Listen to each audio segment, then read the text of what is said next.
Baik, Assalamualaikum warahmatullahi wabarakatuh. Selamat siang teman-teman UT Talk Jambi, mengedukasi dan menginspirasi. Kali ini narasumbernya orang jauh gitu ya. Ketemunya di Jambi, padahal kenalnya udah lama. Nah, ini mahasiswa UT juga. Jadi kali ini kita kedatangan tamu yang sangat spesial dan luar biasa, yaitu Bro Giring Ganesha Jumario SIKOM. Nah, salah gitu. Pas ya? Akhirnya bisa seneng ya, udah punya ada titelnya di belakang gitu ya. Dan pasti rasanya akan lanjut terus ya. Insya Allah. Okay. Kalau kita udah mulai kan nggak boleh berhenti ya. Betul. Nah, mungkin karena ada pepatah yang mengatakan tak kenal maka tak sayang. Nah, tak sayang maka tak cinta. Mungkin bolehlah perkenalan sedikit bro kita ini. Silakan. Ya, nama saya Haji Giring Ganesha SIKOM. Wes. Saya sekarang dipercaya oleh teman-teman saya untuk memimpin Partai Solidaritas Indonesia. Ya. Kalau background saya seorang entrepreneur, musisi, aktor, pengisi suara, bintang iklan. Wah. Pro player juga? Kalau pro enggak. Kalau gamer ya. Kalau pro I don't think so. Kalau pro tuh level beda lah. Tapi gue pecinta video game berat. Yes. Contohnya tadi perjalanan ke sini masih main game Zelda terbaru di Nintendo Switch, ya kan. Oke. Terus saya bangga bisa berada di sini dan di depan saya adalah Bro Yasir nih. Wah, siap. Yang nggak pernah berhenti lelah membimbing mahasiswa-mahasiswanya untuk sampai bisa meraih mimpi-mimpinya. Terima kasih. Terima kasih. Ini luar biasa ya. Nanti kita mungkin sedikit cerita ya bahwa Bro Giring ini mahasiswa UT. Nah, jadi tadi kan sudah diceritakan oleh Bro Giring, kegiatannya banyak banget nih. Ya, nah, dari aktivitas entrepreneur, politik, belajar, edukasi segala macam. Kira-kira cara ngatur waktunya tuh gimana, Bro? Ya, kalau setelah saya jadi ketua umum PSI, saya memutuskan untuk break dulu untuk semuanya gitu. Jadi kalau usaha saya sudah otomatis jalan, perusahaan saya sudah otomatis jalan, dijalankan oleh partner saya. Jadi sekarang saya hanya pemilik saham aja. Kalau musik sekarang adalah kegiatan sosial. Jadi sekarang ke Jambi lagi mempromosikan sebuah coffee shop ya, UMKM, di mana saya datang nyanyi gratis dan akan mempromosikan produk-produknya. Dan ini sudah dilakukan waktu itu Bandung pernah, terus habis itu Bekasi pernah, sekarang Jambi, ya. Dan kalau aktor udah pasti udah enggak lah ya, karena kan itu dedikasi waktunya tinggi ya. Dan sekarang full time di menjadi ketua umum. Walaupun kemarin selain manage partai dan waktu buat keluarga sama belajar buat lulus. Oke. Untuk belajar buat lulus, kita ngomongin pendidikan. Seberapa penting sih pendidikan buat Bro Giring itu sendiri? Penting banget. Penting sekali. Jadi kalau gue mungkin cerita dikit kali ya bro ya. Boleh. Kan tadi kan saya disebutin tuh semua pengalaman hidup saya, pengalaman sukses saya gitu ya. Tapi waktu itu kuliah sudah punya karir kan. Ngeband. Akhirnya saya harus ngomong dong sama ibu saya. Kayaknya gue gak bisa, aku fokus dulu ngeband deh. Nah ini juga nih teman-teman juga nih lagi nonton. Karena begitu udah kenal yang namanya rezeki, di umur 20-an, itu godaan untuk menghentikan pendidikan tuh besar. Jadi salut lah buat mereka yang bisa manage dua-duanya gitu ya. Kalau saya nggak bisa, maaf. Kalau saya jujur, saya orangnya fokus gitu. Satu hal saya fokusin dulu gitu kan. Udah nijinya sukses, terus lanjut lagi bikin perusahaan. Niji sukses, bikin film, jadi aktor. Habis itu pengisi suara, habis itu juga main iklan. Udah nggak bakal bisa sempet untuk yang lain lagi. Gitu kan, karena ya udah kuliah juga jadi terbengkalai kan. Padahal ibu saya selalu bilang bahwa pendidikan itu sangat penting, dan saya juga belajar itu bahwa pendidikan itu sangat penting. Itu terasa tau nggak di mana? Pas saya bikin perusahaan. Saya bikin perusahaan dengan modal mimpi. dengan modal saya jago pitching, saya jago ngomong. Tapi kan ada hal-hal seperti ngatur cash flow. Terus abis itu baca PNL, abis itu marketing, itu kan semua kalau kita punya basic kuat kan pasti lancar gitu. Betul. Jadi akhirnya ya saya disitu baru ngerasa, oh ternyata saya ini harus belajar di jalanan dulu nih. Maksudnya belajar di jalanan tuh adalah saya harus bisa adaptasi dan belajar di startup ini gitu. Dan sampai startup saya sukses, begitu saya sudah jadi ketua umum, ibu saya yang terus ngingetin saya, bro. Yuk, selesaiin dong. Selesaiin please. Karena kamu udah mulai. Kalau kamu udah mulai, ya kamu harus selesaiin pendidikan kamu. Gitu. Dan kamu harus kasih contoh ke anak-anak kamu. Bahwa kalau kamu udah komit sesuatu, ya kamu harus selesaiin. Betul. Kalau saya nggak ngasih contoh ke anak saya, takutnya nanti mereka malah jadi nggak komit akan sesuatu. Saya kan, ya udah, akhirnya saya komit lah. Dari situlah ketemu bro, ya kan? Di tengah COVID-19 itu kita WhatsApp video call doang gitu kan? Dan disitulah saya ngerasa bahwa pentingnya pendidikan. Gitu. Saya selama belajar di UT itu, ya tantangan terbesar adalah disiplin. Betul, disiplin ya. Disiplinnya tuh adalah bagaimana kita itu kan, ya teman-teman yang nonton udah pastilah, pasti kan juga mahasiswa UT gitu kan. Betul. Itu semua tergantung kalian. Justru disinilah kita belajar disiplin, mengingatkan diri, tanggung jawab. Kalau kita mau lost doll aja gitu, bablas aja gitu. Tapi kan enggak. Ya jadi kemana-mana kalau saya lagi keliling acara PSI, pasti saya bawa tuh buku. Saya baca. Kalau sempet saya stabiloin. Oke. Ya menyenangkan lah. Menyenangkan. Jadi tadi kata kuncinya kita harus menyelesaikan apa yang kita mulai tadi itu ya. Karena memang kalau apapun yang sudah kita mulai, kalau nggak selesai itu akan jadi utang buat kita juga gitu ya. Iya. Nah bicara lanjut lagi tadi UT. Nah tahu UT itu dari mana sampai memutuskan kayaknya gue mesti lanjut ke UT nih. Nah kira-kira informasi dan kelanjutan dan pertama kali akhirnya memutuskan untuk bergabung dan meneruskan perkuliahannya di UT itu gimana ceritanya bro? Kayaknya saya tahu dari ibu saya kayaknya. Ibu saya ngasih tauin, udah kamu kuliah coba di UT aja deh gitu. Soalnya UT ini kayaknya yang paling bisa adjust dengan kesibukan kamu nih gitu. Pas saya cek, oh ya benar gitu. Dan saya rasa UT juga memberikan pelayanan yang luar biasa ya gitu, buat mahasiswa-mahasiswanya. Dan kalian tidak membuat kalian tidak membuat kita yang pengen menyelesaikan kuliahnya dihalang-halangi atau dihambat-hambat lah. Oke. Karena servis kalian yang luar biasa. Wah, thank you. Ya, tuh. Bro Giring tadi bilang gitu kan, UT salah satu solusi juga gitu ya. Jadi memang buat teman-teman sekalian, Bro Giring aja bisa, berarti teman-teman pasti juga bisa gitu ya. Nah, kita ngomongin anak muda saat ini. Nah, ngomongin anak muda, ini kan pasti ada hal yang positif dan negatif. Apalagi kita menuju Indonesia Emas di 2045 nanti ya. 100 tahun Indonesia merdeka. Nah, pendapat dari Bro Giring sendiri untuk anak muda sekarang, karena sudah ada banyak hal ya, mungkin sisi-sisi positif, baik itu yang tadi ada musik, e-sport dan sebagainya. Pendapat Bro Giring gimana?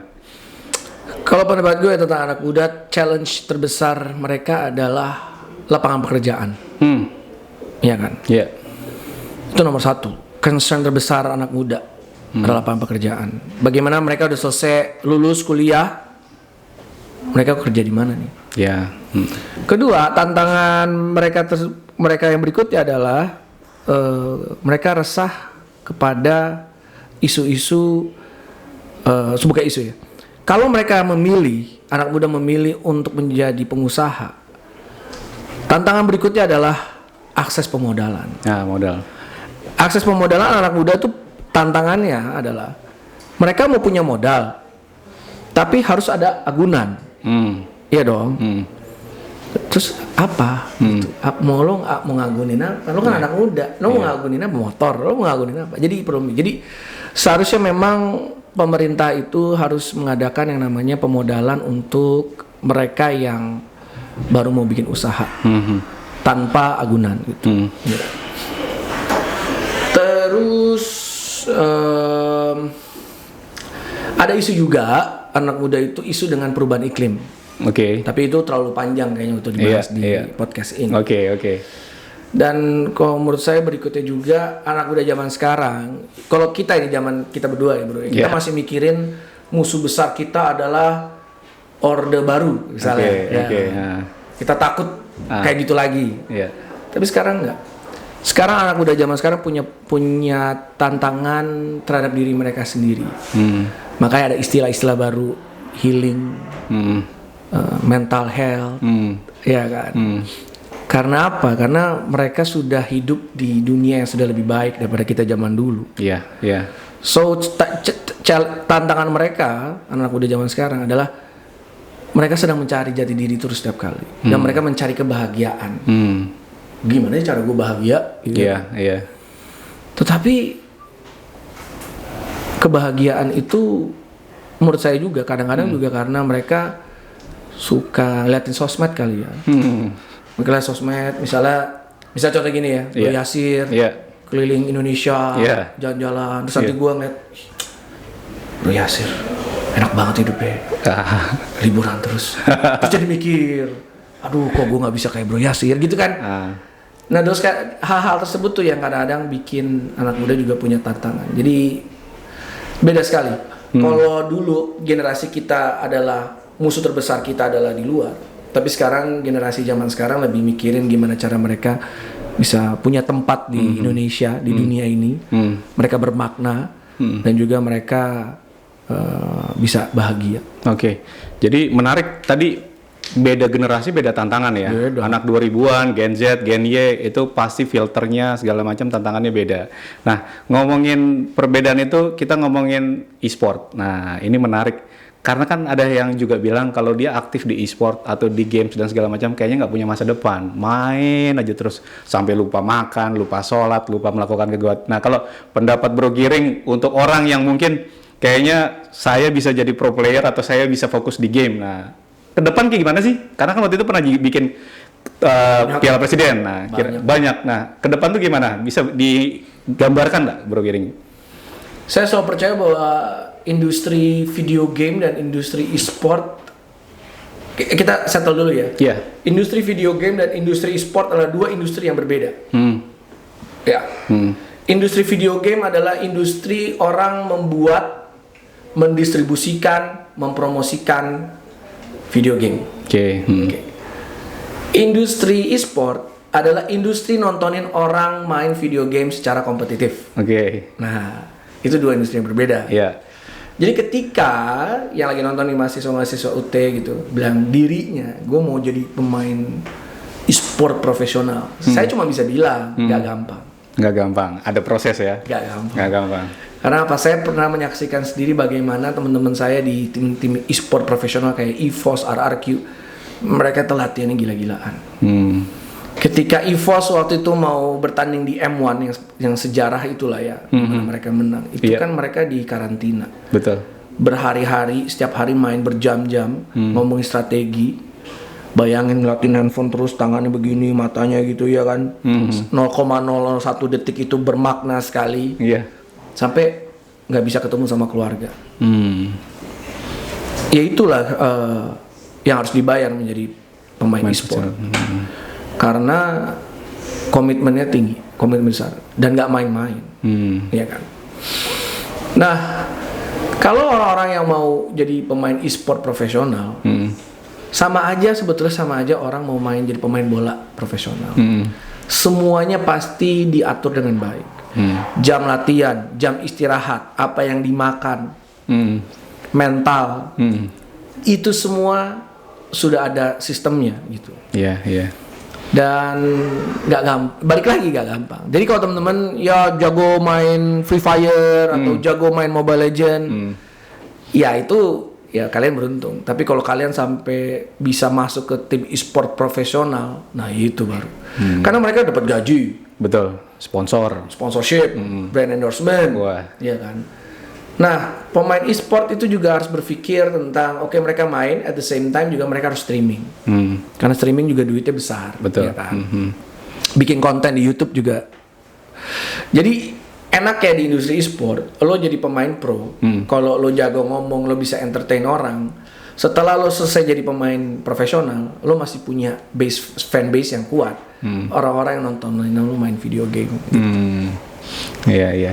Jadi artinya memang ke depan itu ada peluangnya dan besar, tapi memang jalannya nggak mudah ya, karena semuanya itu berproses gitu ya. Nggak ada yang mudah, bos. Nggak ada, wah, sepakat banget. Semua butuh perjuangan gitu. Butuh perjuangan. Nah, ngomongin Bro Giring, nah inspirasinya siapa sih atau motivasinya siapa sih? Apakah ada sosok seseorang yang menginspirasi Bro Giring sampai saat ini dari segi bermusik, kehidupan dan lain-lain? Kira-kira ada nggak sosok siapa yang menginspirasi dan memotivasi Bro Giring? Ya kalau kehidupan pasti kedua orang tua saya lah ya. Mereka ngajarin saya tentang kerja keras, mereka ngajarin saya tentang kerja jujur. Kedua orang tua saya ngajarin saya tentang disiplin. Dan bapak ibu saya yang ngajarin saya tentang hak dan kewajiban dan yang lainnya. Pokoknya semuanya orang tua saya lah. Saya masih ingat waktu itu bapak saya kan seorang wartawan, jurnalis. Ibu saya pegawai bank, ya kan. Kita bukan orang kaya, ya kita orang biasa-biasa aja. Saya ingat waktu itu bapak saya harus menjual semua, bukan menjual, mengambil tabungannya untuk membuat rumah kita jadi lebih besar. Saya ingat sekali bapak saya itu waktu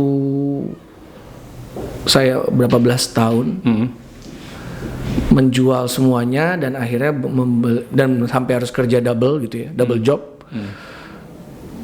Dan beliau berhasil nabung untuk membesarkan rumah saya, rumah kita. Iya, iya. Yang tadinya kita tidurnya umprek-umprekan, akhirnya jadi punya kamar masing-masing. Dan waktu beliau meninggal di umur tahun 1998, di umur saya 15, memang beliau nggak meninggalkan warisan apapun. Tapi dia nggak meninggalkan utang juga. Gitu. Karena disiplin hidupnya ya pokoknya nggak boleh berhutang, yang penting ada lah gitu. Yeah. Ibu saya juga ngajarin saya tentang kerja yang profesional selama 25 tahun di swasta waktu itu kan, di sebuah bank. Terus suatu momen saya ingat sekali, waktu itu saya lagi makan berdua sama ibu saya, dia pulang kantor. Terus dia cuma ngomong gini, bro, Mas Giring mau nggak tiap hari makannya enak? Ya mau lah. Ya kuncinya cuma satu, ya kerja keras. Iya, iya. Dan momen itu saya langsung, oh iya benar juga ya. Ya kita harus kerja keras ya gitu. Dan dari situ ya udah saya kerja keras. Mau saya jadi musisi ya saya kerja keras. Apapun yang saya lakukan saya pasti ulet, tekun, kerja keras. Dan akhirnya sampai ke titik inilah ya. Gitu. Itu dari kehidupan. Kalau kita ngomongin musik, The Beatles lah pasti. The Beatles ya. The Beatles, Coldplay yang Blur, ya. Oasis. Oke. Iya Coldplay gue gak dapet tiketnya. Tiket war kacau, ya kan. Terus kalau politik ya Jokowi lah pasti. Jokowi. Terus Gus Dur, Bung Hatta. Ya. Kalau kita ngomongin Jokowi ya kita lihat bahwa Jokowi itu seorang pemimpin yang benar-benar kerja keras buat rakyat. Dan dia berhasil mengangkat derajat bangsa dan negara ini di dunia gitu. Sampai semua orang jadi salut sama kita gitu. We are the next superpower gitu. Dan kalau Gus Dur ya toleransinya kan. Bagaimana perjuangan dia untuk membela kaum minoritas. Kalau Bung Hatta dari kesederhanaannya dan kejujurannya gitu. Oke. Jadi banyak ya. Tadi Jokowi minggu kemarin baru dari Jambi. Jalan. Iya. Jadi memang Pak Jokowi ini presiden kita salah satu tokoh yang berhasil suksesnya dari wali kota Solo, DKI, presiden dan sebagainya. Jadi luar biasa. Nah, saya justru malah teringat gini Bro Giring. Ada satu pepatah dari presiden pertama kita Pak Soekarno. Dia mengatakan, berikan saya 1000 orang tua, akan saya cabut Semeru dari akarnya. Berikan saya 10 anak muda, akan saya guncang dunia. Nah, mungkin salah satunya di sebelah saya gitu ya. Wah, gue juga dong. Salah duanya. 10. Nah, kita masuk ke segmen terakhir, teman-teman UT Talk Jambi. Sebagai penutup nih, Bro Giring, kira-kira ada nggak pesan-pesan atau harapan untuk teman-teman di UT sekalian? Silakan. Apa ya? Saya juga baru lulus nih, apalagi baru wisuda kan. Iya. Yang jelas teman-teman bersyukurlah ada UT ya. UT yang memberikan layanan dan tidak menghambat kita untuk mewujudkan mimpi kita, ya kan? Dan sebarkanlah ke teman-teman yang lain gitu tentang UT, bahwa apalagi mereka yang nasibnya kayak saya gitu ya. Jadi mereka udah sibuk nyari duit, sampai lupa nyelesain kuliah, tenang, ada UT. Wah, iya kan? Iya. Jadi dan jangan lupa bahwa UT kita bisa mendapatkan banyak pendidikan basic, apalagi dari setiap mata kuliahnya. Dan tapi remember bahwa belajar itu nggak cuman di dalam ruangan, nggak hanya di depan buku aja, tapi kita bisa belajar dari YouTube, dari internet, dan jangan pernah puas, harus selalu haus. Haus belajar, haus ilmu, haus pengalaman. Oke. Jadi saya mungkin mengutip sedikit tadi Bro Giring sudah sampaikan, kayaknya kita bisa jadikan semua orang sebagai guru kita, dan kita bisa jadikan semua tempat jadi sekolah kita. Betul. Jadi di situ kita belajar terus. Haus tadi ya, jadi jangan cukup puas. Baik teman-teman UT Talk Jambi, terima kasih ngobrol-ngobrol dengan Bro Giring Ganesha SIKOM. Wah, ini mahasiswa UT juga. Jadi salah satu sukses story, tadi sudah sharing banyak pengalaman yang mungkin bisa jadi inspirasi buat teman-teman sekalian. Mungkin itu saja yang bisa kita sampaikan. Sampai jumpa lagi pada episode UT Talk Jambi berikutnya, mengedukasi dan menginspirasi. Saya Yasir Riyadi. Assalamualaikum warahmatullahi wabarakatuh. Waalaikumsalam.